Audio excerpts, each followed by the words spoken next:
یو ملګري تپوس کړی دی جی پېښور نه محمد صابر صاحب او وایي زما ذاتي ګاډی دی نو آیا په دې زکات شته او که نه او که دا ګاډی زه په رینټ باندې ورکوم بیا پې زکات یې او که نه. ګورئ جی ګاډی یو ذاتي استعمال دپاره وي دې دپاره سړی اغوستی چې ځان دپاره استعمالوم او دویم ګاډی هغه دا دی چې سړي اغوستی په دې نیت باندې چې دا به زه رینټ باندې چلوم یعنې په کرایه باندې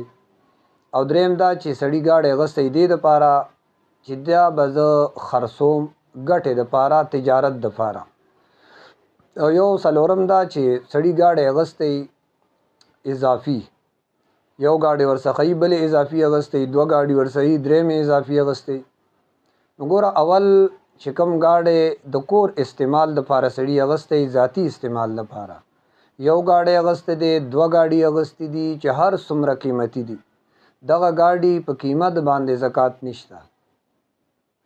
دویم رینټ یعنې کرایه باندې چې کوم ګاډی په دې نیت باندې سړي واغوسته چې دا به زه یاره په رینټ باندې چلوم د هغې په قیمت باندې هم زکات نشته. ها تجارت دپاره یو ګاډی اغوستی شوی دی چې یاره دا به زه خرڅومه منافع دپاره تجارت دپاره نو که په دې نیت باندې یو سړي ګاډی اغوستی چې دا به زه خرڅوم د خرڅولو په نیت نو د هغه ګاډي قیمت باندې هر کال سالانه زکات په وخت کې د خرڅولو په قیمت باندې زکات هغه واجب دی. ها بل دا دی چې اضافي ګاډی دی کور کې یو ګاډی شته دویم ولاړ دی یا دوه ګاډي شته دریم ولاړ دی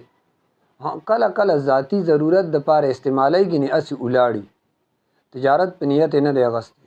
نو په دغه ګاډي باندې هم زکات جې نشته.